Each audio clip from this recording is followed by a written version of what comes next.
Hey guys, welcome back to Lap 1 News, and today we're going to be reviewing the Mexico E-Prix.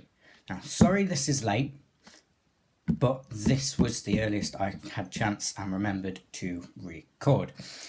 So, let's get into the race review. Lotterer started on pole position with Mitch Evans alongside in P2.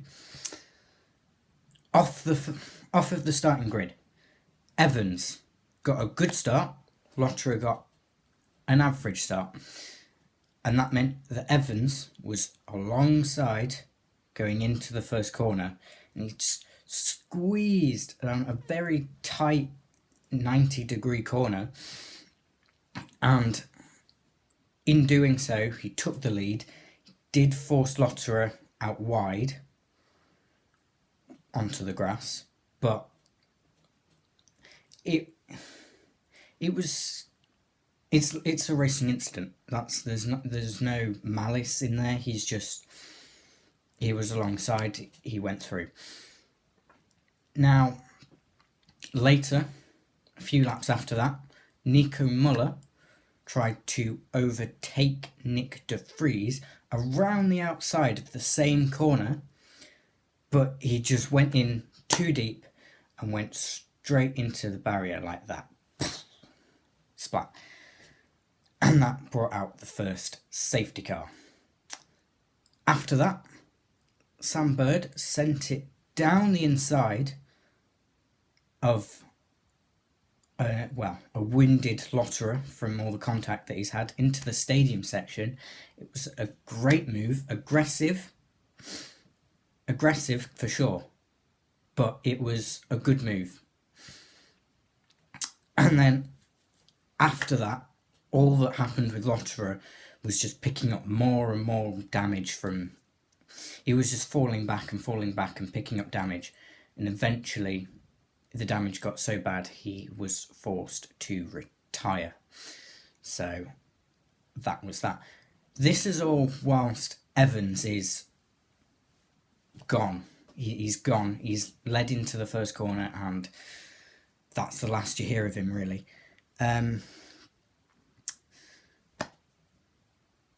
Now, halfway through the race, I'd say, about halfway through the race, Da Costa is going for the overtake on Nick de Vries. De Vries forces him up against the pit wall. There's very marginal space, but there is space. And then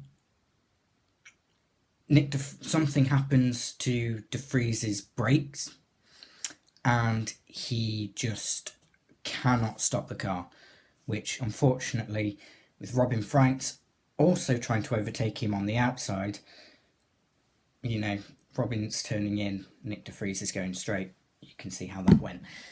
Not very well for either of them. Nick de Vries eventually retired after that. I say eventually, it was a few minutes after that. He didn't get any further.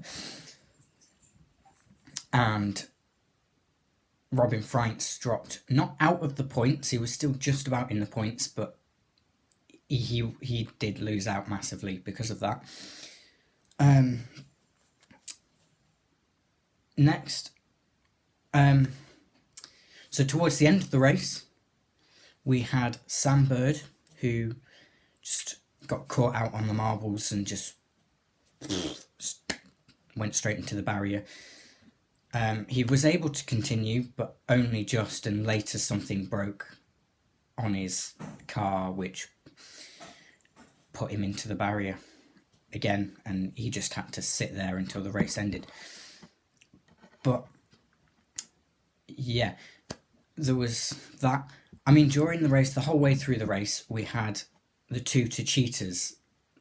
That's going to be a big thing this season, I can tell already, because they just cannot get along. The team cannot get the strategy right with them. They keep telling them to swap and swap and swap. They're not letting them race at all. I think they're shooting themselves in the foot there, because it's just, they're trying to be tactical and play the team game, but it's just not working.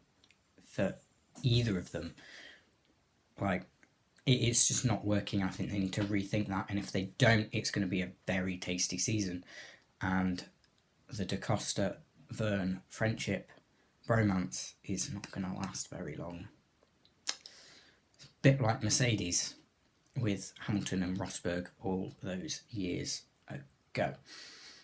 So Evans won a dominant race. He just checked out. He was not involved with anything. He was superb, and it's a big improvement from last season, or not even last season, last race, as he said. So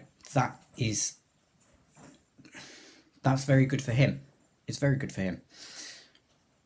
And then Da Costa came in second after all the bickering with Jev. He was still able to finish second ahead of Buemi in third, who I think picks up his first points of the season. So that was really good for him. Now, all of that meant that Evans leads the championship now going into the next race, which I think is next Saturday.